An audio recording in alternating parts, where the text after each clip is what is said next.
Friends and learners, welcome back to another video lecture on the topic learning spaces and introduction. I hope you are aware about how the learning spaces have changed. Now the teaching learning process is not only restricted inside the classroom, it goes beyond the classroom, and that's why we call classrooms without walls. So now learning can happen at any place. So the way learning spaces are looked at have changed. So keeping the relevance of the changing learning spaces and its importance, in this video we are going to talk about learning spaces in a detailed way. Let us see how it has changed and what all activities, what all steps or what all precautions we need to keep in mind when we engage in the teaching learning process. I hope this lecture would help you to understand the learning spaces in a good way.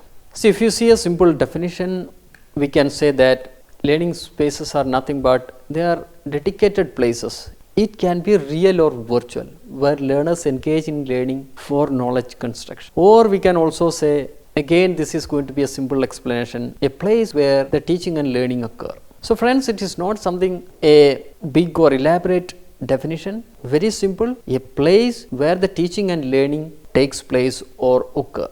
And we are very much aware about the learning spaces. Say in a traditional classroom or a face-to-face classroom, the classrooms are the learning spaces. Most of the time teachers and students are in the classroom, and that's where the students and teachers engage in the teaching learning process. And once the students complete the learning activities, they will automatically develop knowledge, and that's how they will learn new things. So friends, let us say that in simple terms, learning spaces are places where learning is taking place, or teaching and learning is taking place. Now, there are different categories of learning spaces.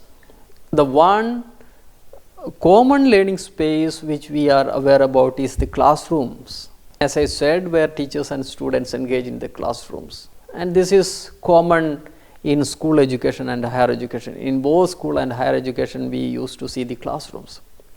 But see, the learning spaces can also be categorized according to the age level, like say for example small students like LKG students or UKG students, their learning space is something different from the school students, which is again something different from the higher education students. Again, this is different from the what we say students who are doing medical education or engineering education. So age wise we can have learning spaces, level wise also, as I was saying, school, higher education, and in higher education also there are different types of education. Professional and non-professional education is also there, which belongs to higher education. So that is the second category you may be seeing. Then depending upon the physical and mental development of students, like we are seeing special schools, schools for deaf students, schools for blind students. So it depends upon the physical and mental development of the students also. So the learning spaces which we see in school or is learning space for students having some eye issues or deaf students, their learning setting or learning spaces are different. So this is also another category which we can talk about when we are discussing about the learning spaces. Then depending upon the pedagogy also. See, a common pedagogy, a teaching method which we use is the lecture method, where we don't want too much of what we say infrastructural facilities, but of course we need to have. But what I am trying to say is, if you are taking about or if you are using the experimental method of pedagogy or teaching method, then the setting has to be different. So learning spaces then changes according to the pedagogy also. Then depending upon the subject we can have learning spaces. Then depending upon the subject we can have different learning spaces. Again, based on the organization also we can have, like private schools, unaided schools, then government organizations. So everywhere classroom is common, but then we can say that there are learning spaces based on the organization also, which is somewhat have little bit of difference, but there are many things which are common, even though it is categorized based on the organization. So friends, this slide gives a brief idea about the different types of learning spaces.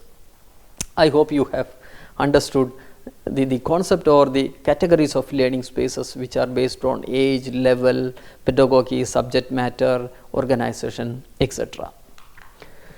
Now we are moving to another important concept. The learning spaces are also dependent on the different modes of education, which is very important.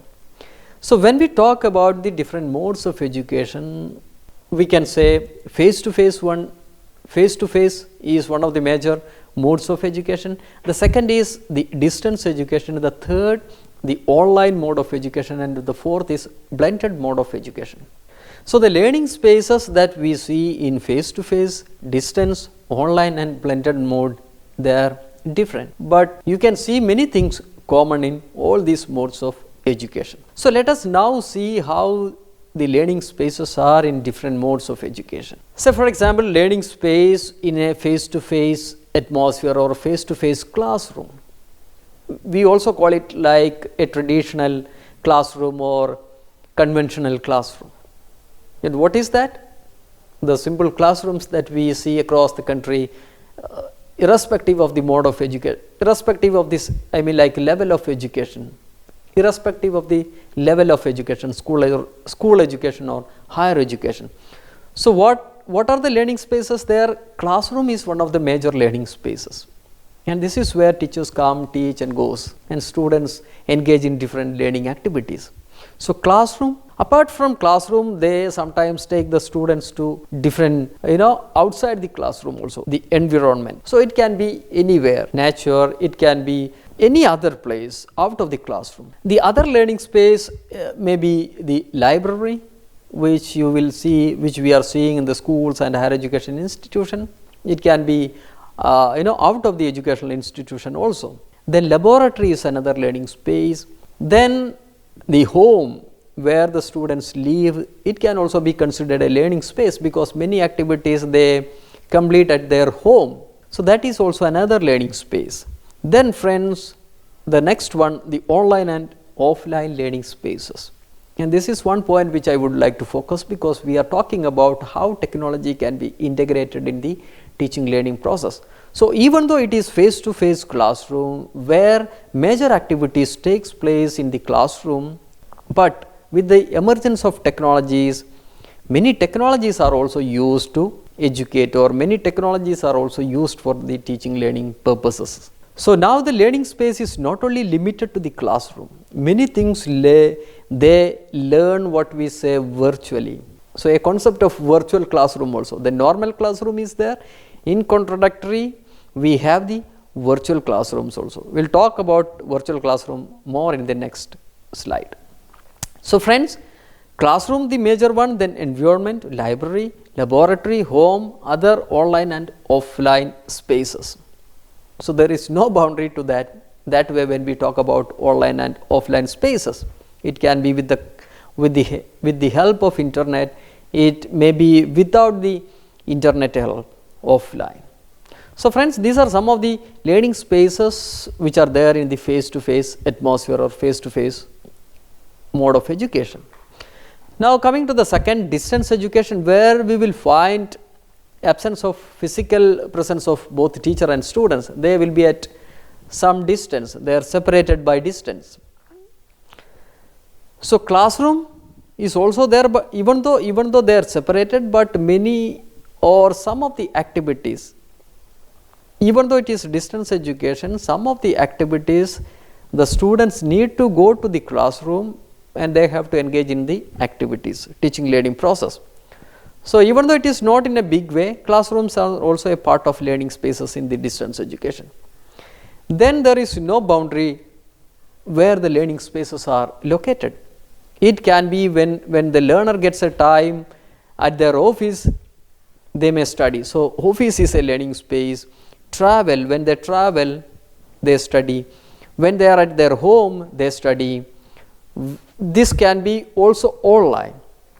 So similar to face-to-face education, many things are now delivered online. So online can also be considered a learning space. So friends, these are some of the, maybe we can say, the learning spaces which usually we see at the in the distance education, distance mode of education.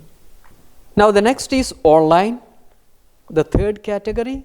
So in online, we are neither meeting the students that way physically. A complete program, a course is delivered online. So if that is the case, then where will be the learning spaces in online mode of education? Most of the time that will be in the online world or virtual space, or we call it as virtual classroom. So the entire process which happens in a normal or traditional classroom, which will be replicated in the online world or virtual space, and that's why we call it as a virtual classroom. So that is one of the major learning spaces in the online courses. Then some activities they can also complete offline, so offline tools can also be considered. Then as I said, major activities are replicated in the virtual world. The activities which are taking place in a face-to-face classroom, this will be entirely replicated in the virtual space. So we need to have some kind of a tool which would help us to accomplish these tasks, the entire process of educating, the entire process of organizing, then administering, then completing the entire process of entire teaching learning process. So how this will be possible? Technologies are there. One of the technologies which supports in setting up a virtual classroom is the learning management system. So friends, learning management system, making use of learning management system, we can almost complete the activities which happens in a face-to-face classroom in the virtual world. So LMS has got so much of relevance. So we will be talking little more about LMS maybe after the next slide. Then the teaching learning apps. So in an online mode of education, we don't have that way learning spaces like classroom or any such places like the environment and all. Many of the activities are happening in the virtual world, and that's why we call it as virtual classroom. So friends, I hope you have understood. Now let us talk about learning spaces in blended mode. What is blended mode? We have discussed about blended mode of education. Even then I would just like to talk little about the blended mode of education. In blended mode of education, the features of both online education and offline education or face-to-face education is combined, is blended. So a course or a program which is running for 1 or 2 years, some part of the course or program we will be teaching face to face, some part of the program or course we will be teaching in the online mode. This is the blending of both face to face and maybe we can say the distance or online mode of education. So friends, in blended mode then you can see the learning spaces which happens both in the face to face mode and distance or online mode, like classroom, environment, library, laboratory, home, and all the technology tools or virtual classroom. So this is how the learning spaces are in the blended mode of education. So I hope you have had developed some understanding about the learning spaces and the kind of learning spaces which are there in different modes of education. And when I was talking about the different learning spaces in different modes of education, I was quoting that learning management system has got good amount of relevance in the teaching learning process, because the teaching learning activities which happens in a face to face mode can be replicated in the what we say the technology integrated or ICT integrated classroom or virtual classroom. So then as you see in the slide, see what are the activities, major activities which happens in the face to face classroom: teaching, then giving assignments, then classroom discussion, then conducting examination. For all these activities, the students and teachers has to be physically present in the classroom. So these activities we are replicating in the virtual classroom. So teaching will be then online teaching. So we need to have tools for that. Assignment can be given electronically. The responses can be submitted, electronically. Then the classroom discussions, here in virtual classroom we have online discussion for which we make use of discussion forum. Examinations, here it is online examination. And this is what we see in this MOOC program also, this particular MOOC program. You are getting online support or online teaching, then you are submitting assignments, you are taking part in discussion through online discussion forums, then you are attempting the examination also, which is also online. So friends, to complete the activities which are seeing on the right side, like online teaching, electronic assignment, online discussion forum, online test, everything is managed by a software for which we need to have a specific software, and that software is the learning management system software. So now we are going to talk a little about the learning management system, what it is and why it is important. If you talk about a definition, we can say LMS is a software application or software based program used for management, administration, documentation, tracking, reporting and delivery of educational courses and training programs or learning or any development programs. So this is basically, we can say in simple terms, they are softwares which would help us to deliver a program or course.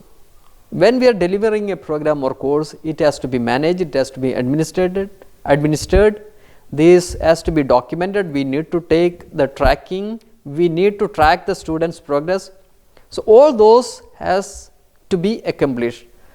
So this LMS software would help us for that, to deliver a complete program in the virtual world or virtual space. Now why it is used for? This is not only used in the education process, it is used for employee training, customer training, partner training. So there are various places where learning management systems are used. Say for example, if you are working in a bank, to give training to your employees in your bank, LMS can be used. So there are various places LMS are used. So that's why this is used by small business people to corporate training people. Then this is also equally used in the educational organizations. Then what are the different components of LMS? You will find some standard compliance, e-learning standard compliance. So every LMS will have some e-learning standard compliance. This can be accessed through various channels. You have facilities for managing your courses, you have facilities for managing your content, then facilities for social and experiential learning. You will find the calendar of activities. Then there are facilities for tracking and reporting the students' progress. There are facilities for conducting assessment and awarding certificates, and this is possible anywhere, like since it is offered virtually or through online, this is possible, like the learning is possible anywhere. So that's why we call it as anywhere learning. So friends, these are some of the components or features normally the learning management systems have.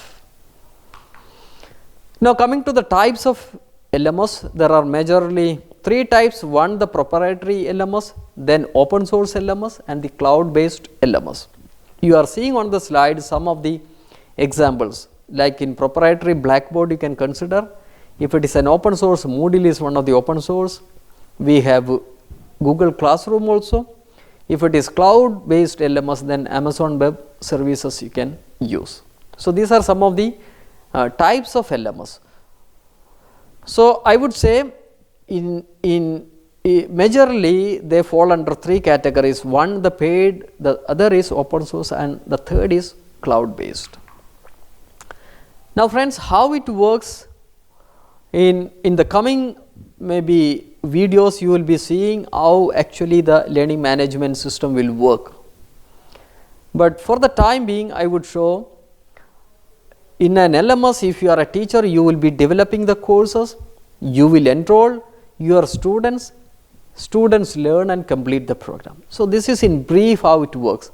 So if you are a teacher, you will have a learning management system software, you will develop your course in the learning management system software, you will invite your students to join that course, they will learn and they will complete the course. This is in brief. and we are going to see how this will work in Google Classroom, how this is going to work in Google Classroom and Moodle.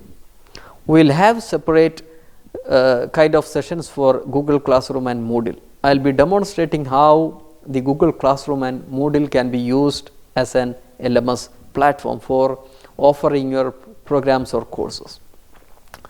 So, in Moodle or Google Classroom, this is the basic function how they will be working. Now, some of the advantages, as you can see, there will be consistency in learning. You can track students' progress. Multiple resources, like in LMS we will give audio resources, video resources, teaching learning materials like text. It can be a word text, it can be a PDF formatted text, it can be anything. So, students get different types of resources for learning. This will be up to date. Whenever there is a change in the learning content, that can be easily updated. So, it is up to date, easy for distribution, anywhere learning is possible. Your cost that way it is very less. If you are making use of Google Classroom or Moodle, you do not have to pay that way, but Moodle have a paid version also. So, friends, that way it is cost effective. Adaption and reuse of learning resources is also possible. Then a centralized training is also possible. So, friends, if you are talking about the LMS features or advantages, these are some of the points which we can quote. So, friends, with this I would like to wind up today's lecture. In this lecture we have talked about learning spaces, then we had discussed about the relevance of learning management systems, and we have discussed some of the aspects or features of different learning management systems. I hope you have understood the concepts that we have discussed in this video lecture. Thank you.